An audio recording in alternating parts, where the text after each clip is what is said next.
ഞങ്ങളുടെ ചാനലിലേക്ക് സ്വാഗതം. നമ്മുടെ സ്വന്തം ആളുകളുടെ പോരായ്മകൾ അപകീർത്തിപ്പെടുത്തുന്നു. അവരുടെ അപമാനം നമ്മുടെ തന്നെ അപമാനമാണ്. അതുകൊണ്ടാണ് അത്തരം ആളുകൾ ആശ്രയിക്കുന്നത് അപകീർത്തിപ്പെടുത്തുന്നത്. അത്തരം അപമാനകരമായ പെരുമാറ്റം ഉണ്ടാകാതിരിക്കാൻ ഭരണാധികാരിയോ പ്രവർത്തിക്കുന്നത് അഭികാമ്യമാണ്. ചാണക്യൻ. അദ്വിതീയവും ലളിതവുമായ ശക്തമായ പ്രേരണയുള്ള ഒരു ചെറുകഥ ഇതാ. ഇന്ത്യയുടെ പശ്ചാത്തലത്തിൽ നൽകിയിരിക്കുന്ന ഉദ്ധരണിയുമായി ബന്ധപ്പെട്ട പ്രധാന പോയിന്റുകൾ. ബഹുമാനപ്പെട്ട ഭരണാധികാരി. തിരക്കേറിയ നഗരമായ വാരണാസിയിൽ ജനങ്ങളുടെ ഭരണത്തിനും ക്ഷേമത്തിനും മേൽനോട്ടം വഹിക്കാൻ ചുമതലപ്പെടുത്തിയ പുതിയ ജില്ലാ മജിസ്ട്രേറ്റായി രാജ് നിയമിതനായി. അദ്ദേഹം തന്റെ സ്ഥാനം ഏറ്റെടുക്കുമ്പോൾ തന്റെ ഉത്തരവാദിത്തങ്ങളുടെ ഗൗരവവും തന്റെ ഓഫീസിന്റെ അന്തസ്സ് ഉയർത്തിപ്പിടിക്കേണ്ടതിന്റെ ആവശ്യകതയും അദ്ദേഹത്തെ ബാധിച്ചു. ഒരു ദിവസം ഒരു പൊതു ഉദ്യോഗസ്ഥൻ പ്രാദേശിക സ്കൂളുകൾക്കുള്ള ഫണ്ട് ധൂർത്തടിച്ചതായി രാജിന് റിപ്പോർട്ട് ലഭിച്ചു. അവന്റെ ഹൃദയം തകർന്നു. കാരണം അത്തരം അപമാനകരമായ പെരുമാറ്റം വ്യക്തിയുടെ പ്രശസ്തിക്ക് കളങ്കം വരുത്തുക മാത്രമല്ല, ഭരണത്തിന്റെ മുഴുവൻ സംവിധാനത്തിലും മോശമായി പ്രതിഫലിക്കുകയും ചെയ്യുന്നു. ഉദ്ധരണിയുടെ വികാരം രാജ് നന്നായി മനസ്സിലാക്കി. നമ്മുടെ സ്വന്തം ആളുകളുടെ പോരായ്മകൾ അപകീർത്തിപ്പെടുത്തുന്നു. അവരുടെ അപമാനം നമ്മുടെ തന്നെ അപമാനമാണ്. ചുരുക്കം ചിലരുടെ പ്രവൃത്തികൾ പലരുടെയും നല്ല പ്രവൃത്തികളെ മറികടക്കുമെന്ന് അദ്ദേഹം തിരിച്ചറിഞ്ഞു. അത്തരം സംഭവങ്ങൾ തന്റെ നിരീക്ഷണത്തിൽ ഉണ്ടാകാതിരിക്കാൻ തന്റെ കടമയാണ്. സമഗ്രതയുടെ ശക്തമായ ബോധവും പൊതുജനവിശ്വാസം പുനഃസ്ഥാപിക്കാനുള്ള ആഗ്രഹവും കൊണ്ട് രാജ് സമഗ്രമായ അന്വേഷണം ആരംഭിച്ചു. അദ്ദേഹം സാമ്പത്തിക രേഖകൾ സൂക്ഷ്മമായി പരിശോധിച്ചു, സാക്ഷികളെ അഭിമുഖം നടത്തി, അഴിമതിയുടെ മുഴുവൻ വ്യാപ്തിയും വെളിപ്പെടുത്തി. അചഞ്ചലമായ നിശ്ചയദാർഢ്യത്തോടെ കുറ്റവാളിയെ അതിവേഗം നിയമത്തിന് മുന്നിൽ കൊണ്ടുവരുമെന്ന് അദ്ദേഹം ഉറപ്പുവരുത്തി. അവരുടെ തെറ്റായ പ്രവൃത്തികളുടെ അനന്തരഫലങ്ങൾ അഭിമുഖീകരിച്ചു. ഭരണാധികാരിയുടെ വേഗത്തിലുള്ളതും നിർണായകവുമായ നടപടിയെക്കുറിച്ചുള്ള വാർത്തകൾ പെട്ടെന്ന് പ്രചരിച്ചു. പ്രാദേശിക സമൂഹത്തിന്റെ ആദരവും രാജിന് ലഭിച്ചു.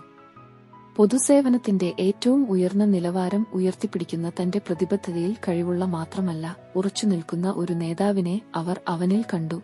ഇത്തരം അപമാനകരമായ പെരുമാറ്റം ഉണ്ടാകാതിരിക്കാൻ ഭരണാധികാരിയോ പ്രവർത്തിക്കുന്നത് അഭികാമ്യമാണ് എന്ന ഉദ്ധരണിയുടെ സന്ദേശം ഉൾക്കൊള്ളുന്നതായിരുന്നു രാജിന്റെ പ്രവർത്തനങ്ങൾ. പ്രശ്നത്തെ അഭിമുഖീകരിക്കുകയും ഉത്തരവാദിത്തത്തിന്റെ ഒരു മാതൃക സ്ഥാപിക്കുകയും ചെയ്തുകൊണ്ട് ജനങ്ങളുടെ താൽപര്യങ്ങൾ സംരക്ഷിക്കുന്നതിനും വ്യവസ്ഥയുടെ സമഗ്രത സംരക്ഷിക്കുന്നതിനും സർക്കാർ പ്രതിജ്ഞാബദ്ധമാണെന്ന് അദ്ദേഹം തെളിയിച്ചു.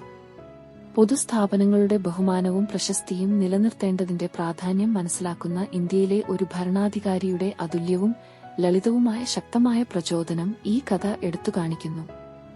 അഴിമതി തുടച്ചുനീക്കുന്നതിനും പൊതുവിശ്വാസം പുനഃസ്ഥാപിക്കുന്നതിനുമുള്ള രാജിന്റെ അചഞ്ചലമായ സമർപ്പണം ധാർമ്മിക നേതൃത്വത്തിന്റെ ശക്തിയുടെയും അത് ഒരു സമൂഹത്തിൽ ചെലുത്തുന്ന നല്ല സ്വാധീനത്തിന്റെയും തെളിവാണ്.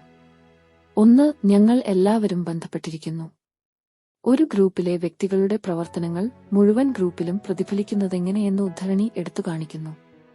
ഇത് പരസ്പര ബന്ധത്തിനും ഹിന്ദിയിൽ സാമൂഹിക് ജവാബ്ദാരി എന്ന ആശയത്തിനും നിങ്ങൾ പറയുന്നു, അതായത് കൂട്ടായ ഉത്തരവാദിത്തം. 2. ഷെയർഡ് ലെഡ്ജർ, പങ്കിട്ട മഹത്വം. മോശം പെരുമാറ്റം എല്ലാവർക്കും അപമാനം വരുത്തുന്നതുപോലെ നല്ല പ്രവൃത്തികൾക്ക് മുഴുവൻ ഗ്രൂപ്പിന്റെയും പ്രശസ്തി ഉയർത്താൻ കഴിയും. ഈ വ്യക്തികളെ മികവിനായി പരിശ്രമിക്കാൻ പ്രേരിപ്പിക്കുന്നു. 3. നേതൃത്വത്തിന്റെ പ്രാധാന്യം. പോസിറ്റീവ് അന്തരീക്ഷം വളർത്തിയെടുക്കുകയും മോശം പെരുമാറ്റത്തെ നിരുത്സാഹപ്പെടുത്തുകയും ചെയ്യുന്ന നല്ല നേതൃത്വത്തിന്റെ ആവശ്യകതയെ ഉദ്ധരണി സൂചിപ്പിക്കുന്നുണ്ട്. നിഷേധാത്മകമായ പ്രവർത്തനങ്ങൾ തടയാൻ പ്രവർത്തിക്കുന്ന ഒരു നേതാവ് കൂട്ടുത്തരവാദിത്തത്തിന്റെ ഒരു ബോധം പ്രചോദിപ്പിക്കുന്നു. 4. ശക്തമായ ഒരു സമൂഹം കെട്ടിപ്പടുക്കുക. മോശം പെരുമാറ്റം തടയുന്നതിൽ ശ്രദ്ധ കേന്ദ്രീകരിക്കുന്നതിലൂടെ വിശ്വാസത്തിലും സമഗ്രതയിലും അധിഷ്ഠിതമായ ഒരു ശക്തമായ കമ്മ്യൂണിറ്റി സൃഷ്ടിക്കാൻ നമുക്ക് കഴിയും. തങ്ങളോടും മറ്റുള്ളവരോടും ഉത്തരവാദിത്തം കാണിക്കാൻ ഇത് വ്യക്തികളെ പ്രേരിപ്പിക്കുന്നു.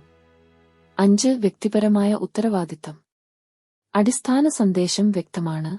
നമ്മുടെ പ്രവർത്തനങ്ങൾക്ക് അനന്തരഫലങ്ങൾ ഉണ്ട്, നമുക്ക് മാത്രമല്ല, നമുക്ക് ചുറ്റുമുള്ളവർക്കും. ഈ വ്യക്തികളെ അവരുടെ തിരഞ്ഞെടുപ്പുകളെക്കുറിച്ചും അവയുടെ സ്വാധീനത്തെക്കുറിച്ചും ശ്രദ്ധിക്കാൻ പ്രേരിപ്പിക്കുന്നു. നിങ്ങളുടെ സമയത്തിനും ശ്രദ്ധയ്ക്കും നന്ദി. ഞങ്ങളുടെ വീഡിയോ നിങ്ങൾക്ക് പ്രചോദനമാകുമെന്ന് ഞങ്ങൾ പ്രതീക്ഷിക്കുന്നു. നിങ്ങളുടെ സുഹൃത്തുക്കൾക്കും കുടുംബാംഗങ്ങൾക്കും വീഡിയോ ലൈക്ക് ചെയ്യാനും അഭിപ്രായമിടാനും പങ്കിടാനും ഞങ്ങൾ അഭ്യർത്ഥിക്കുന്നു. ഇതുപോലെയുള്ള മോട്ടിവേഷണൽ വീഡിയോകൾക്കായി ഞങ്ങളുടെ ചാനൽ സബ്സ്ക്രൈബ് ചെയ്യുക. ജയ് ഹിന്ദ്.